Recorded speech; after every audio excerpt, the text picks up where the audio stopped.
Hi friends, welcome to Annam's recipes. இன்றைக்கி வெந்தயக்கீரை சாம்பார் எப்படி செய்யலான்னு பார்ப்போம். வெந்தயக்கீரை எங்கள் வீட்டிலே முளைச்சது. இந்த லாக்டவுன் பீரியடில் நமக்கு கீரையெல்லாம் கிடைக்காது இல்லையா, அதனால நாங்கள் எங்கள் மாடி தோட்டத்தில் கொஞ்சம் ஒரு 2 டேபிள் ஸ்பூன் அளவு தான் வெந்தயம் போட்டோம். பாருங்கள் எவ்வளோ அழகாக முளைச்சிருச்சு. இதை நான் வேரெல்லாம் எடுத்துட்டு அப்படியே க்ளீன் பண்ணி நல்லா தண்ணி வடிய இந்த மாதிரி வலை இதில் போட்டு தண்ணி வடிய விட்டு வச்சுருக்கேன். வெந்தயக்கீரை இந்த மாதிரி தான் 2 இலையாக வரும். இந்த மாதிரி வளர்ந்ததை நம்ம சாம்பார் வச்சோன்னா ரொம்ப டேஸ்ட்டாக இருக்கும். இன்னும் கூட நம்ம பெருசாக வளர விட்டு அப்புறம் இலையை மாத்திரம் யூஸ் பண்ணலாம். இதில் நம்ம தண்டு எல்லாத்தையுமே யூஸ் பண்ணிக்கலாம். வேரை மாத்திரம் கட் பண்ணி தூக்கி போட்டுருணும்.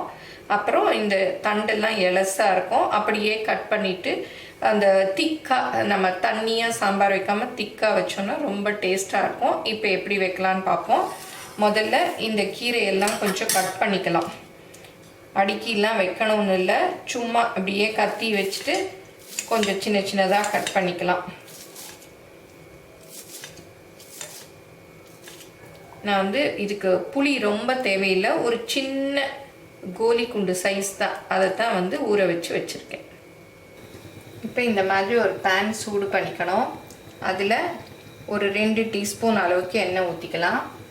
நான் பருப்பு ஒரு அரை கப் அளவுக்கு மஞ்சள் பொடி போட்டு நல்லா குழைய வேக வச்சு வச்சுருக்கேன். இப்போ எண்ணெய் காஞ்சிருச்சு. இதில் கடுகு 1/4 டீஸ்பூன், உளுத்தம்பருப்பு நம்ம எப்போவும் குழம்புக்கு தாளிப்போம் இல்லையா, அதெல்லாமே போட்டுக்கலாம். சீரகம், அப்புறம் கொஞ்சம் வெந்தயம்.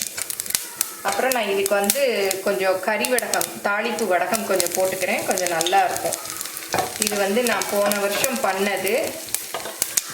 அப்புறம் சின்ன வெங்காயம் ஒரு 4 நறுக்கி வச்சுக்கிறேன்.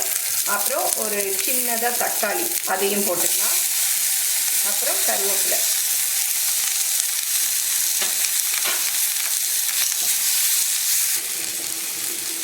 இப்போ கொஞ்சமாக பெருங்காயம் ஒரு 2 சிட்டிகை அளவு போட்டுக்கலாம். இந்த குழம்புக்கு தாளிக்கிற வடகம் போட்டால் ரொம்ப நல்லா இருக்கும். நான் இன்னும் இந்த வருஷம் போடலை, போன வருஷம் போட்டது தான். தாளிக்கிற வடகம் கெட்டு போகாது, நல்லா இருக்கும். அப்புறம் இந்த நறுக்கி வச்சுருக்கோம் இல்லையா, இந்த வெந்தயக்கீரையும் போட்டுக்கலாம்.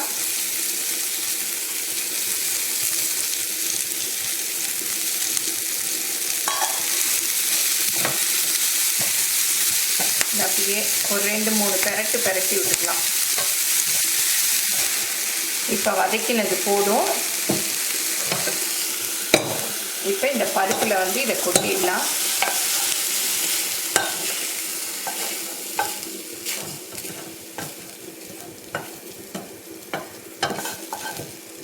இந்த கடாயில் கொஞ்சம் தண்ணி ஊற்றி அப்படியே ஊற்றிக்கலாம். ரொம்ப ஊற்றிடாதீங்க, கொஞ்சம் போதும். இது திக்காக இருந்தால் தான் நல்லாயிருக்கும். இப்போ நம்ம கரைச்சி வச்சுருக்கோம்ல, அந்த புளியை ஊற்றிடலாம். அப்புறம் நம்ம சாம்பார் தூள் எல்லா சாம்பாருக்கும் போடுவோம் இல்லையா, அது ஒரு 2 டீஸ்பூன் அளவுக்கு போட்டுக்கலாம். அப்புறம் உப்பு, இந்த சாம்பாருக்கு தேவையான உப்பு எல்லாத்தையும் போட்டாச்சு. பாருங்கள், இப்போ இது எல்லாத்தையும் நல்லா மிக்ஸ் பண்ணி விட்டுறலாம். நம்ம பருப்புலாம் நல்லா குக்கரில் வேக வச்சிட்டோம். அதனால் இப்போ குக்கரை மூடி வெயிட்லாம் போட வேணாம், சும்மாவே வேக விட்டாலே போதும். அடுப்பை இந்த மாதிரி கொதி வந்ததும் அடுப்பை குறைச்சி வச்சிடணும். அந்த புளியோட பச்சை வாசம், மிளகாப்பொடியோட பச்சை வாசம்லாம் போகணும். அதுக்காக தான் கொதிக்க விட்றோம். நல்லா கொதிச்சிருச்சு, போதும், இறக்கிடலாம். அப்புறம் எல்லாருமே இந்த வெந்தயக்கீரையை வீட்டில் முளைக்க வைக்கலாம். ரொம்ப இடம்லாம் தேவையில்லை. டக்குன்னு ஒரு நம்ம மஷ்ரூம் ட்ரே இருக்கு இல்லையா, அதில் கூட மண் போட்டு முளைக்க வச்சு நம்மளே யூஸ் பண்ணிக்கலாம். ஆனால் இந்த வெந்தயக்கீரை சாம்பார் கசக்கவே கசக்காது, ரொம்ப நல்லாயிருக்கும்.